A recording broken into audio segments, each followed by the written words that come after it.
Alors on se trouve ici dans le souk de Rissani, donc sud-est marocain, où se passe une grosse partie de nos projets.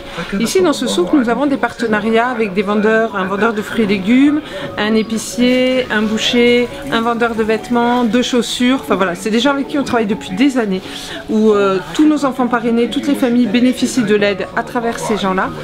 Pourquoi on fait ça? Parce que pour nous, une des priorités enfants du désert, c'est outre le fait d'apporter du matériel et d'aider les enfants, c'est aussi d'aider l'économie locale à se développer. Donc on achète beaucoup de choses sur le terrain. Tous nos projets sont faits par des Marocains. La main-d'œuvre marocaine, la construction des écoles, ce sont des maçons marocains. Les peintures de nos écoles, ce sont des peintres marocains. C'est pas nous qui venons, qui repeignons les écoles. En plus, ça sert pas à grand chose. On fait des écoles neuves, des jardins d'enfants. Donc il y a les forgerons, on fait des bibliothèques, il y a des menuisiers. Nos livres, même les livres des bibliothèques, on les achète chez des éditeurs marocains. Voilà, nous on essaie de développer tout ça pour, en plus d'aider les enfants, essayer d'aider les familles autour à se développer et à devenir autonomes avec, le travail que l'on leur fait faire tout au long de l'année.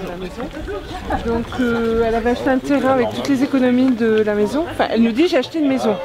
On arrive là, il n'y avait que les murs et quand tu rentrais, il n'y avait même pas de toit, il n'y avait rien. Et on lui a refait toute sa maison, vous allez voir.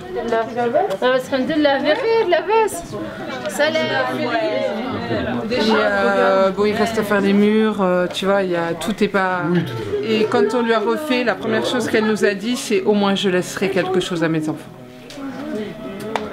C'est nickel chrome, regardez les tapis, tout est propre, tout est nickel. Déjà pour commencer, ça fait combien? Ces femmes ne demandent pas mieux que de travailler, mais elles sont à la maison, il y a les enfants, elles sont seules, pas de mari, donc sont vraiment limitées pour pouvoir aller travailler. Par exemple, ce tapis là a été fait par les femmes ici, enfin par la femme ici, c'est uniquement du 100% recyclage. Que ce soit la laine, les tissus, c'est tout des vieux vêtements qui détricotent ou ils coupent des morceaux de tissu, ils en refont des tapis. Et puis nous, le but après, c'est effectivement de pouvoir les vendre pour leur faire un apport financier. Et ce serait vraiment top parce qu'elles peuvent travailler de chez elles. Et en plus, on est dans le recyclage total. Et donc ça, c'est vraiment magnifique. Ça fait modèle. C'est démodé. Démodé. Je rêve.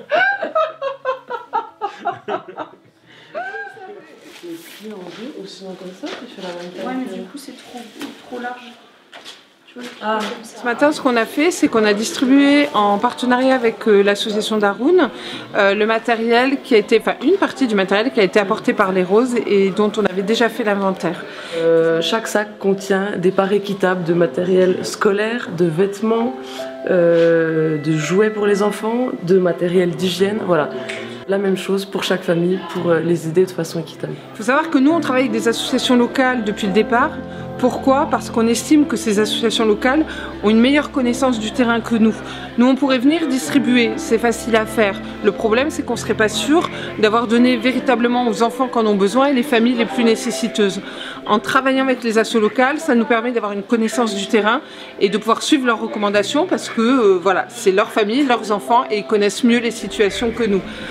Ça fait 11 ans qu'on est là, ça se passe plutôt bien pour nous. Pourquoi? Parce qu'on est là justement. On pourrait venir distribuer le matériel et revenir dans 6 mois. Mais là, c'est compliqué après parce qu'on n'a pas de suivi, on n'a pas de chiffres. Voilà. Donc on s'est rendu compte que si on voulait faire un boulot sérieux et suivi, il fallait être là.